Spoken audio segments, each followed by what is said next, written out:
Hello बच्चों, स्वागत है आपका मेरे यूट्यूब चैनल पे। आज हम डायरेक्टरेट ऑफ एजुकेशन की क्लास 7 की वर्कशीट 19 डिस्कस करेंगे, जिसका सब्जेक्ट है सोशल साइंस, ज्योग्राफी और डेट इस वर्कशीट की 4 दिसंबर 2020। यहाँ पर आप अपना नाम लिखेंगे बच्चों, यहाँ पर आप अपने क्लास टीचर का नाम लिखेंगे। तो बच्चों, वर्कशीट को स्टार्ट करने से पहले जल्दी से मेरे चैनल ऋषभ कंप्यूटर क्लासेस को सब्सक्राइब कर दे और मेरे सब्सक्रिप्शन 30K तक जल्दी से जल्दी पहुँचाए बच्चों, ठीक है। तो आज देखते हैं हम आज की वर्कशीट। आज की वर्कशीट में हम पढ़ेंगे एयर के बारे में। तो एयर है, दिखते हैं यहाँ पे आपको 3-4 फोटो दी गई है। यहाँ पे एक लड़की, उसके बाल उड़ रहे हैं और इसका एक छाता उड़ रहा है। यहाँ पे इस लड़की के बाल उड़ रहे हैं, यहाँ पे क्या धूल मिट्टी उड़ रही है, और यहाँ पे क्या पेड़, ये कपड़े सुखाए गए थे ये उड़ रहे हैं, और यहाँ पे क्या एक पेड़ है उसके पत्ते उड़ रहे हैं।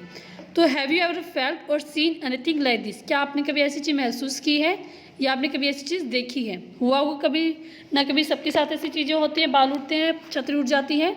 तो ये किस वजह से होते हैं? All this happen due to winds, ये विंड्स के कारण होता है। तो देखते हैं पहले विंड क्या होती है। Movement of air from high pressure area to low pressure area is called wind. जब जो है एयर हाई प्रेशर एरिया से लो प्रेशर एरिया की तरफ मूव करती है तो उसको हम क्या बोलते हैं बच्चों? विंड। तो मान लो ये लो प्रेशर, ये हाई प्रेशर है और ये हमारा लो प्रेशर, तो लो प्रेशर की तरफ जब मूव करती है तो उसको हम बोलते हैं बच्चों wind. Wind blow gently as well as strongly. जो विंड होती है वो कभी कभी बहुत आराम से मूव करती है और कभी कभी बहुत तेज़ी से बहती है। Extremely strong wind blow light things away. जो बहुत तेज़ी से दौड़ने वाली जो विंड होती है वो क्या करती है? अपने साथ हल्की चीज़ों को उड़ाकर ले जाती हैं। As storm also uproot tree. और जो भारी तूफान होते हैं वो पेड़ों को भी उखाड़ के अपने साथ ले जाते हैं। जो तूफान होते हैं उसमें क्या हवा बहुत तेज चलती है, जिसकी वजह से क्या होते हैं? पेड़ पौधे उखड़ कर निकल आते हैं। तो आगे देखते हैं इसमें टाइप्स ऑफ विंड के 3 टाइप्स की विंड है हमारे पास, परमानेंट विंड, लोकल विंड और सीजनल विंड। तो परमानेंट विंड देखते हैं पहले। This blow constantly through out the year in a particular direction.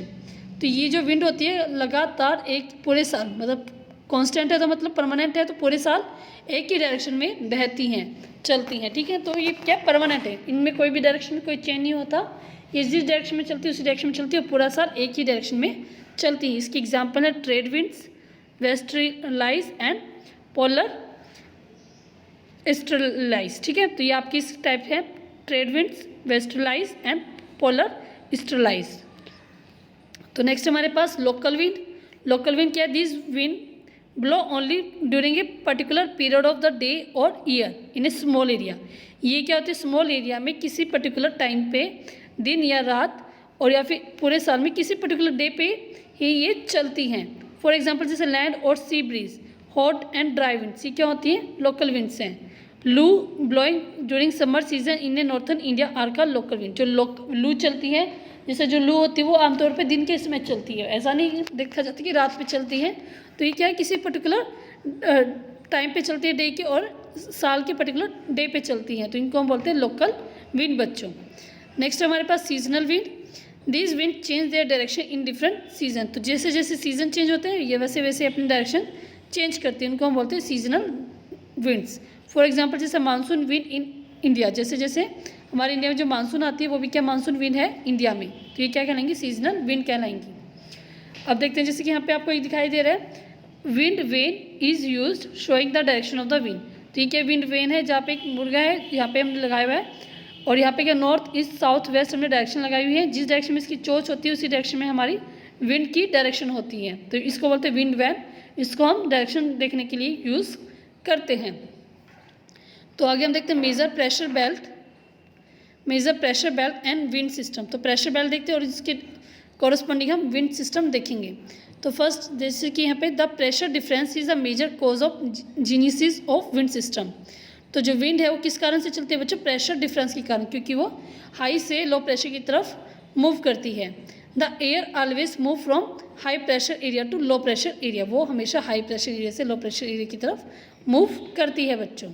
तो फर्स्ट हमारे पास प्रेशर बेल्ट कौन सी? इक्वेटोरियल लो प्रेशर, इसको हम बोलते हैं डोल ड्रम। तो यहाँ पे आपको दिखाई दे रहा है equatorial low pressure doldrum, ये आपका ये वाला लाइन है। तो देखते इसमें it extend up to 5 degree north and 5 degree south to the equator.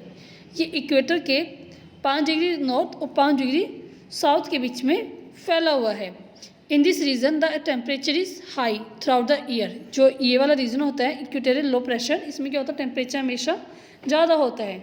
So the air pressure is always low, इसी कारण क्या होता है यहाँ पे एयर प्रेशर कम होगा, क्योंकि जितना ज़्यादा टेम्परेचर होगा उतना ही प्रेशर कम हो जाता है। Although along with the change of season these belt also shift north and south respectively। और जैसे जैसे सीज़न चेंज होता है इनकी जो बेल्ट है वो नॉर्थ और साउथ में इसी प्रकार चेंज होती रहती है, मतलब थोड़ा बहुत चेंज आता रहता है इसमें। जैसे कि यहाँ पे हमें डायग्राम में तो 0 डिग्री दिखाई दिया है, लेकिन क्या 5 डिग्री तक ये अप डाउन सीज़न के अनुसार इनमें चेंज आता रहता है। नेक्स्ट है सब ट्रॉपिकल हाई प्रेशर, जिसको हम बोलते हैं हॉर्स लैटिट्यूड भी बोलते हैं। तो it is situated around the latitude of 30 degree north in the northern hemisphere, 30 degree south in the southern hemisphere. तो दिखाते हुए आपको सब ट्रॉपिकल ये रहा, ये होगा सब ट्रॉपिकल, ये 30 डिग्री साउथ और 30 डिग्री नॉर्थ के बीच में लाई करता है। Despite high pressure high air pressure is found here. यहाँ पे क्या है हाई टेम्परेचर तो होता है, लेकिन फिर भी यहाँ पे क्या हाई एयर प्रेशर, क्योंकि ये तो पॉजिटिव बात होगी, क्योंकि हमने अभी पढ़ा है कि हाई टेम्परेचर होगा तो एयर प्रेशर क्या होगा कम होगा। लेकिन यहाँ पे क्या है अगर हाई टेम्परेचर है तभी हाई एयर प्रेशर क्यों, वो हम बताते हैं अभी आपको। The air rising at the equatorial belt starting blowing polewards. जो एयर यहाँ से उठती है वो क्या होती है पोल की तरफ मूव करना स्टार्ट कर देती है। The air start descending due to cooling. अब जो विंड रिफ्लेक्ट रुक जाओ, but this wind get reflected towards east due to rotation of earth. और जैसे ये विंड चलती हैं तो जैसे अर्थ मूव करती है तो अर्थ के रोटेशन के कारण ये क्या होता है ईस्ट की तरफ चलनी स्टार्ट कर देती हैं। The air start descending due to cooling. और इसी कारण जो एयर है क्योंकि ध्रुवों की तरफ जाती है, पोल की तरफ जाती है, पोल क्या होते हैं ठंडे होते हैं, और ठंडे होने के कारण क्या होती है जो एयर है वो नीचे की तरफ इकट्ठा होना स्टार्ट हो जाती है। In this way high pressure in this way the high pressure zone are created. इसी कारण क्या होता है हाई प्रेशर जोन इकट्ठे नीचे क्रिएट हो जाता है, क्योंकि जो हवा है वो नीचे इकट्ठी हो जाती है। From the here the winds that blow equatorwards are called trade winds. और यहाँ से जो विंड इक्वेटर की तरफ बहती है उसको बोलते हैं trade winds. And the winds that blow polewards are called prevailing westerlies. और यहाँ से जो विंड पोल की तरफ जाती है उसको बोलते हैं प्रिवेलिंग वेस्टर्ली। मतलब दो टाइप की विंड यहाँ से बहती हैं, जो इक्वेटर की तरफ जाएगी वो उसको बोलते हैं ट्रेड विंड्स, और जो पोल की तरफ जाती है उसको बोलते हैं prevailing westerlies in the both the hemisphere. और आपको समझ में आया होगा कि यहाँ पे हाई प्रेशर क्यों होता है, क्योंकि जो है पोल की तरफ जो हवा होती है वो पोल की तरफ जाती है, जिसके कारण क्या होती है वो भारी हो जाती है और वो नीचे की तरफ डिसेंड होकर कूल हो जाती है। इसी कारण यहाँ पे क्या है कि एयर प्रेशर ज़्यादा होता है। दिखाती हूँ मैं डायग्राम में आपको। यहाँ पे हमें क्या भी तो देखो ये रहा, तो ट्रेड विंड होगी जो इक्वेटर की तरफ जा रही है और प्रिवेलिंग वेस्टर्ली जो कि पोल की तरफ जा रही है। तो ये दो टाइप की विंड यहाँ से चलती हैं। नेक्स्ट इसमें subpolar low pressure around 60 degree latitude in the both the hemisphere we have air coming from north and south polar easterlies and prevailing westerlies. तो यहाँ पे हम दिखाते हैं इसको।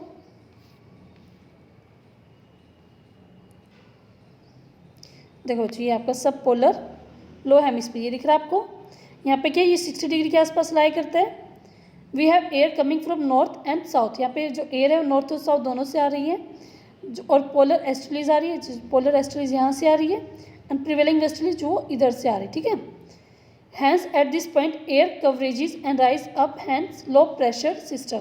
तो इसी कारण क्या होता है यहाँ पे ये से टकराती हैं और ऊपर की तरफ उठ जाती हैं। राइजेस मतलब ऊपर की तरफ उठ जाती हैं, और इसी कारण क्या है कि यहाँ पे लो प्रेशर होता है। Despite low temperature low air pressure is found. और यहाँ पे क्या एयर प्रेशर क्या होता है कम होता है, लेकिन यहाँ टेम्परेचर क्या होता है कम होता है, फिर भी क्या है यहाँ पे एयर प्रेशर भी कम होता है, क्योंकि जो हवा विंड्स है वो इससे टकराकर ऊपर की तरफ उठ जाती है। मीन्स क्या है वायुदाब नीचे कम हो जाता है।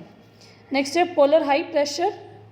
It is located between 80 degree and 90 degree latitude. ये 80 और 90 डिग्री की लैटिट्यूड के बीच में लाइक करता है। In both the hemisphere north और साउथ दोनों हेमिस्फीयर में।